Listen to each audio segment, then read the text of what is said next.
La métamorphose s'est produite, inattendue, irréversible. Une silhouette fine, des muscles discrets, un visage affiné, une poitrine trop saillante sous les robes blanches de jeune fille modèle. Elle ne s'est plus jamais reconnue dans ce corps.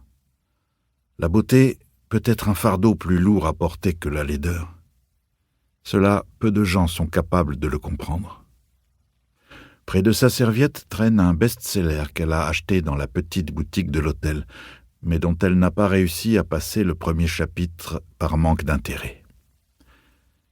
C'est alors qu'elle va s'allonger qu'elle le voit de l'autre côté. À vrai dire, elle ne le reconnaît pas instantanément.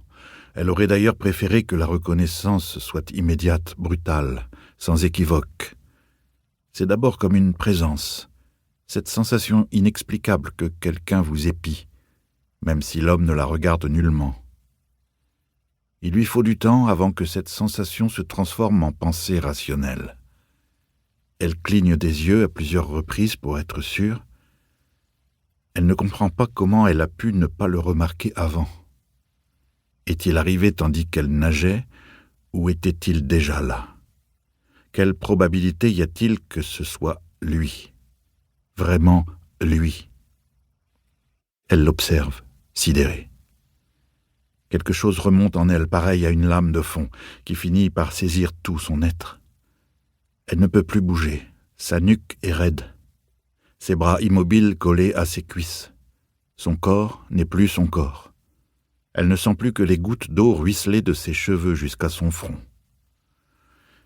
Il est étendu auprès d'une femme aux cheveux gris. Il porte un maillot de bain à rayures remonté jusqu'au nombril. Son corps est laid, avachi.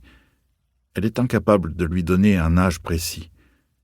Elle pourrait y parvenir en faisant appel à sa mémoire et en procédant à un rapide calcul, mais sa sidération est trop grande. Au moment où elle l'a reconnu, quelque chose s'est brisé en elle, qui ne se réparera pas. Elle attend. 20 minutes, peut-être plus. Elle reste figée sur son transat, feignante de prendre le soleil, les yeux dissimulés derrière une paire de lunettes noires, mais toujours braqués sur l'homme. Un employé de l'hôtel passe parmi les clients pour leur proposer des boissons fraîches. C'est à peine si elle décline l'offre d'un signe de la tête.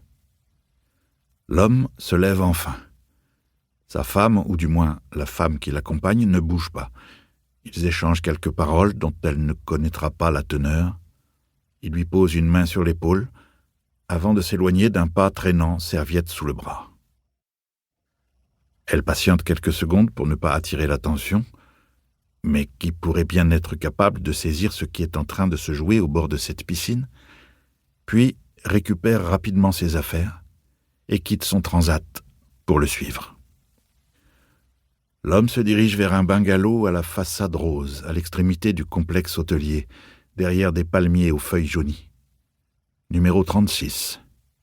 Il met du temps à ouvrir la porte. Ses gestes sont lents. Elle demeure en retrait sans pour autant se cacher. Il est impensable pour elle qu'il puisse la remarquer. Il finit par entrer dans le bungalow. Elle reste un moment les yeux rivés sur la porte fermée. Elle n'éprouve rien. La souffrance ne trouve pas encore de faille par où s'insinuer en elle. Enfin, elle regagne sa propre chambre dans un état second.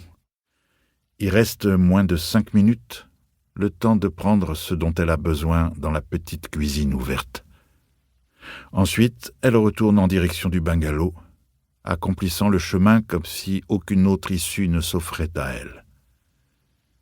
Après la fraîcheur fugace de la chambre climatisée, la touffeur extérieure l'enveloppe de nouveau comme une seconde peau.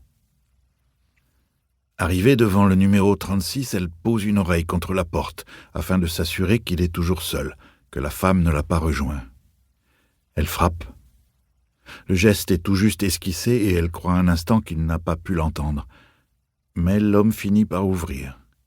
Il est toujours en maillot de bain, n'a pas pris la peine d'enfiler de haut. Ses traits n'expriment aucune surprise particulière. C'est bien lui. À une distance aussi proche, elle sait qu'il n'y a plus aucune erreur possible. Elle n'a pas oublié son visage, qu'elle trouve d'ailleurs moins fatigué que son corps.